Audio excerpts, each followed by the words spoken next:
आप देख रहे हैं स्पीकिंग ट्री और मैं हूं आपके साथ आंचल वर्मा। हम जानेंगे वो कारण कि हमारे चक्रास कैसे बंद होते हैं या कैसे बंद हो चुके हैं, और इसके साथ ही हम जानेंगे कि उसको एक्टिवेट कैसे किया जा सकता है। इस बारे में बहुत गहराई से आज हम लोग चर्चा करेंगे और इस श्रृंखला में हमारे साथ जुड़ रहे हैं हमारे आज के गुरु योगाचार्य अमित देव जी। नमस्कार दोस्तों, आपका बहुत बहुत स्वागत है। धन्यवाद जी। बहुत ही सुंदर आपने श्रृंखला का आह्वान किया आज कि कुंडली जागरण आखिर है क्या। बहुत से लोग इसके बारे में जानना चाहते हैं, जिज्ञासा भी दिखाते हैं, बहुत सारे डिबेट्स भी होते हैं इस पे। तो इट्स अ प्रोसेस, ये एक कला है जिसको आपके अंदर वो शक्ति है। सिर्फ जैसे हनुमान जी को अपनी शक्तियों के बारे में जामवंत जी ने बताया, तो वैसे ही आपको अपनी शक्तियों को जागृत करने के लिए एक गुरु, एक मेंटोर की आवश्यकता है। सबसे पहला तो एक सावधानी की बात है, ये कुंडली जागरण का जो सिस्टम है आपको किसी गुरु के सानिध्य में करना है।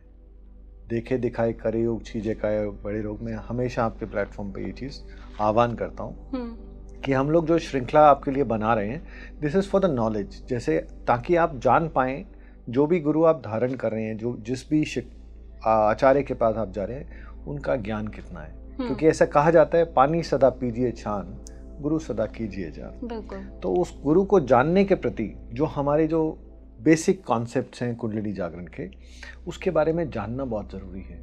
अधिकतर आप देखिए, आप साइंस हैं हमारे जीवन में, कई लोगों को हकलाना आता है, कई लोगों को कॉन्फिडेंस की कमी होती है, कई लोगों में बहुत सारी वासनाओं की, प्रवृत्तियों की उनके अंदर आसक्ति होती है। ये साइन है कि आपके चक्र डिसबैलेंस्ड हैं। और सबसे पहला तो काम ये है कि चक्रों को बैलेंस कैसे किया जाए। उसके लिए आचार्य का सानिध्य बहुत ज़रूरी है। मैं नहीं कहूँगा कि आज कलयुग के अंदर आचार्य नहीं है, आचार्य बिल्कुल हैं। आपके अंदर वो पारखी नज़र होनी चाहिए कि मैं अपने आचार्य को पहचान पाऊँ। तो आइए थोड़ा बात करते हैं कुंडली जागरण एक्चुअली है क्या जी। कुंड मीन्स आपका शरीर, जो आपके शरीर में ऊर्जाएं हैं। वैसे तो 9 चक्र कहे गए हैं, लेकिन बहुत अभ्यस्त तौर पे 7 चक्रों की बात होती है।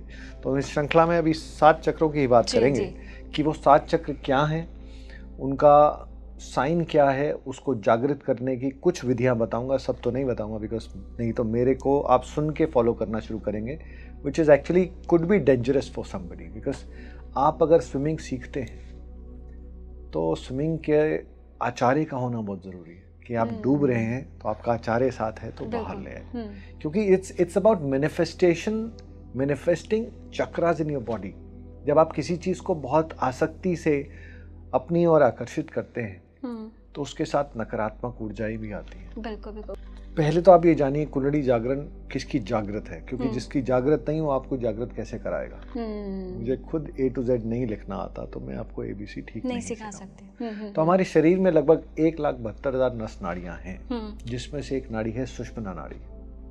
आप कहेंगे सुषुम्ना नाड़ी क्या है? सुषुम्ना नाड़ी is a parallel system in your body on your spinal cord where your kundalini actually rises. Okay. Sushumna nadi is invisible to you. It's between your 2 nostrils, Ida और Pingala, right nostril and left nostril are 2 nadis जिससे हमारा श्वास अंदर जाता है और बाहर जाता है। जीवन है ना जी। The moment this stops, you're gone. You are being converted from a wife or a daddy or a mother to a body. इस शरीर को ले जाइए यहाँ से। इतना अंतर आ जाता है कि आपकी जो नाड़ी 2 बंद हो गई, आपके शरीर में श्वास नहीं है, तो हम खत्म है। राइट। सो सोचिए उस सुषुम्ना नाड़ी का आपके शरीर में, आपके जीवन में कितना महत्वपूर्ण रोल है। Right. So first of all we need to work on the Sushumna nadi कि मुझे उसको जागृत कैसे करना है। तो सबसे पहला जो योग हम फॉलो करते हैं, क्योंकि कुंडली जागरण के 2-3 प्रोसेस हैं। एक है गुरु आपके अंदर शक्तिपात करें। आप अगर पात्र हैं और गुरु समझते हैं कि वो आप उस चीज़ को संभाल पाएंगे, तो शक्तिपात के द्वारा आपको कुछ करना नहीं है। ओके। शक्तिपात मतलब shakti is transferring the energy to you. Okay. जैसे कि आपके अगर पानी की टंकी नीचे है तो आप मोटर लगाते हैं ना, उस प्रेशर से वो 4th फ्लोर पे पानी ले जाता है। राइट। मतलब एक मीडिएटर। ओके। सो आपके वो पीनल ग्लैंड को एक्टिवेट करते हैं। Pineal gland is your Brahmarandhra. आपके आज्ञा चक्र और पीनल ग्लैंड को वो शक्तिपात करते हैं, जिसके द्वारा आपकी कुंडली स्वतः जागृत होना शुरू हो जाती है। ओके। राइट। दूसरा प्रोसेस है योग के द्वारा, अच्छा। स्टेप बाय स्टेप हम चलकर इसको जागृत करें। वो क्या है? पहला यम और नियम, संयमित खाना, संयमित रहना, किसी के प्रति द्वेष घृणा ना रखना, बिकॉज बहुत सारे प्रिंसिपल्स हैं, आप फॉलो नहीं करोगे तो you will not be able to achieve. Then the asana, आसन की आवश्यकता क्यों? सपोज आप कुंडली जागरण के लिए बैठे हैं, आपके पेट में दर्द हो गया, आपकी कमर में दर्द हो गया, आपको सर्वाइकल पेन हो गया, आपको माइग्रेन हो गया, आपका ध्यान वहाँ डाइवर्ट हो गया। तो सबसे पहले मेरी माताएं मैंने घर में दूध उबालती हैं, तो पहले आप बर्तन को मांजते हैं, फिर उसमें दूध डालते हैं ताकि दूध का तत्व भी स्वाद रहे, ठीक रहे, नहीं तो दूध फट जाता है। सो पहले अपने शरीर को उसके लिए हमको तैयार करना है। वो कैसे होगा?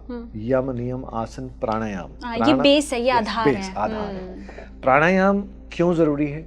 कंट्रोल्ड ब्रीदिंग, कि मुझे कब श्वास को भरना है कुंडली जागरण के समय और कब छोड़ना है और कितने अनुपात में छोड़ना है, ये बहुत महत्वपूर्ण है। वहाँ प्राणायाम आता है। फिर आती हैं शुद्धि क्रियाएं। शुद्धि क्रियाएं किस लिए? आप बाहर अपने आवरण को धोते हैं, बालों को शैम्पू से धो लेते हैं, अंदर हमारे कितना म्यूकस है और कितने फ्लेम्स है, उसकी सफाई क्रियाओं के षटकर्म के द्वारा होती है। नेति भौति बस्ती कपाल भाति त्राटक, ये 6 अंगों में से कुछ अंग बहुत आवश्यक हैं कुंडली जागरण के लिए। ओके। उसके बाद आती है ध्यान अवस्था। ध्यान अवस्था इस अपने माइंड को ट्रेन करना to concentrate on specific focus, कि मुझे एक जगह अपने ध्यान को केंद्रित कैसे करना है। बिकॉज फोकल नहीं होगा, आपकी कुंडली जागरण नहीं हो सकती, ये गारंटी है। रीजन आपको याद हो तो हम 7-8 स्टैंडर्ड में जब हम पढ़ते थे तो एक साइंस का एक्सपेरिमेंट होता था। लेंस से हम पेपर पे फायर देते थे, राइट? कि उसकी ऊर्जा को करके एक जगह फोकस डाले तो उसमें आग लगती थी। यही सिद्धांत कुंडली जागरण में भी चलेगा कि सूर्य भी प्रेजेंट है, लेंस भी प्रेजेंट है, कागज भी प्रेजेंट है। उसमें फायर कब लगेगी? जब मैं उस ऊर्जा को कनेक्ट करके उस पर्टिकुलर पॉइंट पे ट्रिगर करूँ। सेम वहां ध्यान अवस्था इसलिए कुंडली जागरण में जरूरी है क्योंकि हर चक्र का एक स्थान है। उस स्थान के ऊपर आपको अपने ध्यान को केंद्रित करना है। आपको वो जो उसकी मैनिफेस्टेशन है, जो उसका मैनिफेस्ट करने का तरीका है कि उस चक्र में कितने पेटल्स हैं और वो चक्र किस चीज से कनेक्टेड है, तब तक आप उस चीज पर पहुंच नहीं सकते। तो अभी जैसे हम ध्यान से अपना एक फोकल पॉइंट क्रिएट कर पाते हैं, अपनी जिज्ञासा को कंट्रोल कर थॉट प्रोसेस को कंट्रोल करके एक फोकस क्रिएट करते हैं कि मुझे इसके ऊपर ध्यान अपना केंद्रित करना। उसके बाद आता है प्रत्याहार। यूजुअली लोग प्रत्याहार को ना अपने भोजन से जोड़ देते हैं, राइट? भोजन आपका आसन और यम नियम में कंट्रोल हो जाता है। प्रत्याहार इज समथिंग, एक सेटिस्फैक्शन अचीव करना। Okay. Satisfaction of your earth, जो मेरे पास वेल्थ है। आप एक्चुअल में अगर देखें, मतलब फिजिकल लेवल पर, फिजिकल जैसे हम जो लाइफ जी रहे हैं, राइट? मेरी सैलरी 1 लाख रुपए है, मुझे 2 की लालसा है, उसकी जरूरत नहीं है मुझे, लेकिन I want to achieve that. जब तक वो अचीवमेंट अपने लिए है, वो स्वार्थ है। The moment that achievement is converted for the society, फिर कहानी बदलती है हमारे जीवन की। तो प्रत्याहार जब आप इन सब अंगों को शुरू करते हैं तो धीरे धीरे आपका बॉडी माइंड सोल कनेक्ट होता है। ओके। व्हेन इट कनेक्ट्स तो सबसे ज्यादा काम आपके इंटेलेक्ट पे करता है। ये आपका इंटेलेक्ट पॉजिटिव हो जाएगा। आप किसी को भी द्वेष के भाव से नहीं देखेंगे।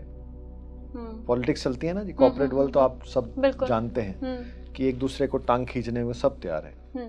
तो प्रत्याहार की भावना क्या है कि मैं तो आगे बढ़ूं, मेरे साथ मेरा कलीग भी बढ़े, मेरे साथ मेरा भाई भी बढ़े, मेरे साथ मेरी पत्नी भी बढ़े, right?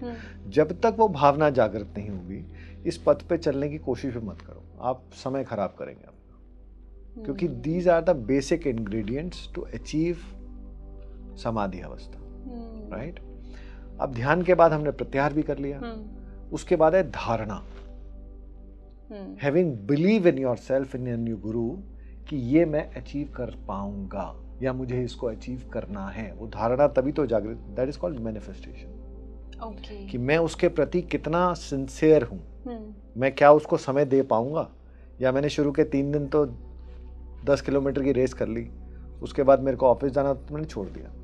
It is a complete dedicated thing. आपको उसको समय देना पड़ेगा। Right? बिल्कुल। अब आती है समाधि अवस्था। समाधि अवस्था कुंडलिनी जागरण का उच्चतम लेवल है। जब आपका ब्रह्मरंध्र जागृत हो जाता है, 1000 पेटल्स आपके दिमाग में खुल जाते हैं। आपने भगवान बुद्ध का स्वरूप देखा होगा, तो उनके बाल ऐसे थोड़ा ना थे, वो जागृत थे। वो जागृति का साइन है वो 1000 पेटल उनके सिर के अंदर। It is not that his hairs was like that. It's a significance, he is enlightened soul. Right?